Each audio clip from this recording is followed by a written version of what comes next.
नमस्कार, news station में आपका स्वागत है। अगर हम तेजस एक्सप्रेस की बात करें तो तेजस एक्सप्रेस दोबारा चलने जा रही है और 14 फरवरी से इसको चलाने का ऐलान हुआ है। इस बारे में और ज्यादा बातचीत करने के लिए हमारे साथ हैं रजनी हसीजा जी, जो कि डायरेक्टर टूरिज्म एंड मार्केटिंग है आईआरसीटीसी में। आइए उनसे बात करते हैं। रजनी जी, आपका न्यूज स्टेशन में स्वागत है। नमस्कार, thank you for calling. Ma'am, अगर हम तेजस एक्सप्रेस की बात करें, कोरोना काल में आप लोगों ने एक बार चलाया उसको और फिर बंद कर दिया, तो दोबारा चलाने का जो ऐलान हुआ है वो उसके पीछे जो कारण क्या है? क्यों आपको लगता है 14 फरवरी से चलाना सही रहेगा?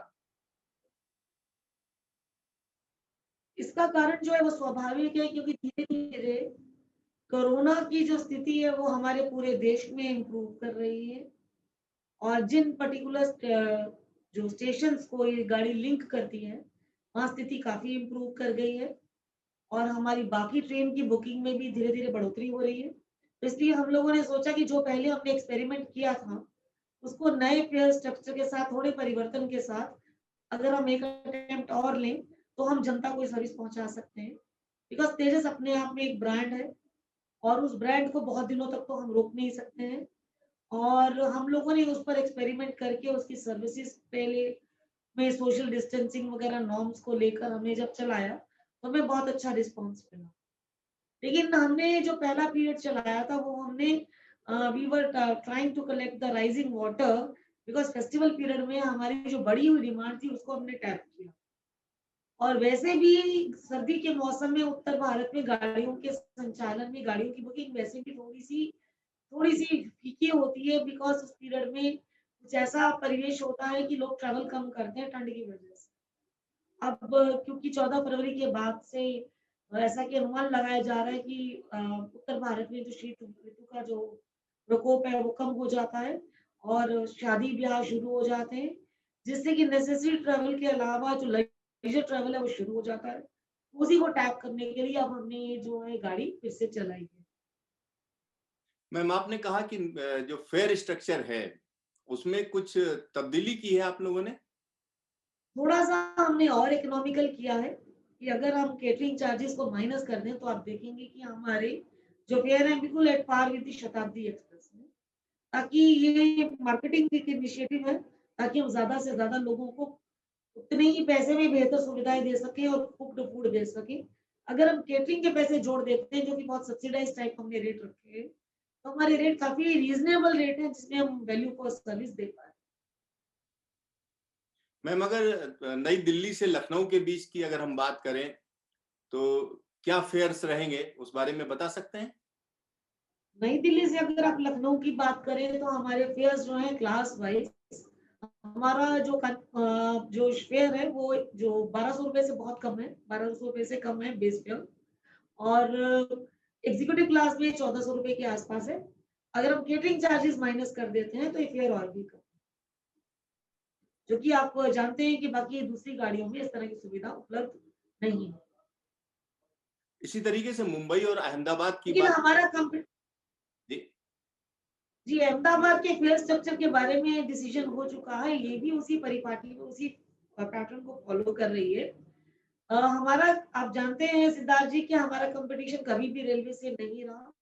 हम लोग चाह रहे हैं कि जो हमारा ट्रैफिक रोड को डाइवर्ट हो गया उसको हम अट्रैक्ट कर सकें, उसे हम ब्रिंग बैक कर सकें ताकि हम अपनी जो इन गाड़ियों का संचालन लगातार जो है वो चालू रख सकें। मैम, एक सवाल और है, क्या इन गाड़ियों का जो फेयर होगा या जो किराया होगा वो डायनेमिक रहेगा, जैसे पहले हुआ करता हाँ, था? जी, जी, डायनामिक तो रहेगा बिकॉज़ जब एक सर्टेन लेवल अचीव हो जाएगा, 50% जब बुकिंग हो जाएगी तब तक तो कोई इंक्रीज़ नहीं होगा। 50% के बाद से जो है फेयर है वो इंक्रीज़ करना शुरू करेगा। डिफरेंट स्लैब्स हैं, कि इतने परसेंट बुकिंग हो जाएगी तो इतना परसेंट इंक्रीज़ करेगा।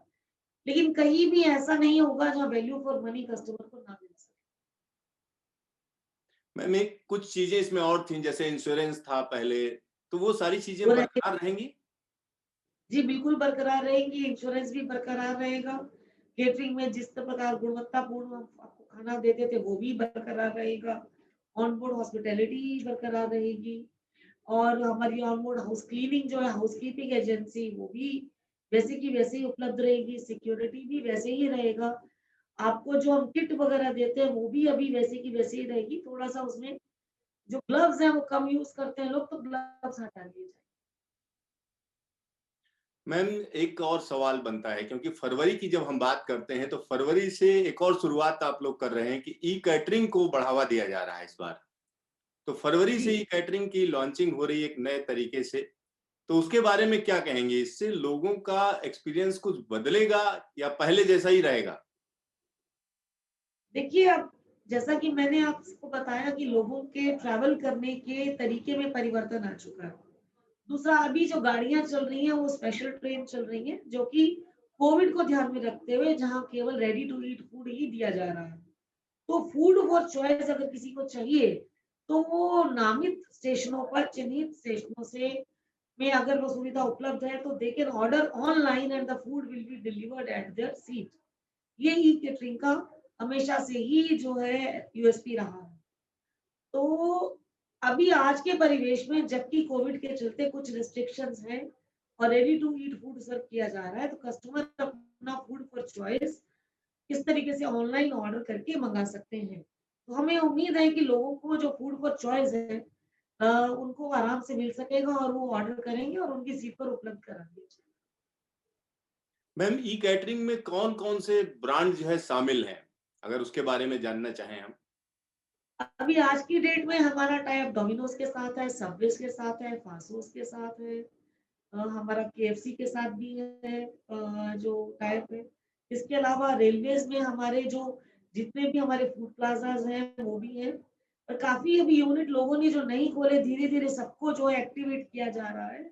उन्हें वापस रेलवे की तरफ मोड़ा जा रहा है कि क्योंकि ट्रैवल बढ़ चुका है, लोगों की डिमांड बढ़ चुकी है। मार्केट में भोजन की डिमांड है, इस तरफ भी डिमांड है। जैसा कि आप जानते हैं कि ओवरऑल टेक अवे जो है कंट्री में वो इम्प्रूव कर गया है। तो वैसा ही take away kind of e catering भी एक टेक अवे ही है, जो कि ऑलरेडी एग्जिस्ट कर रहा है।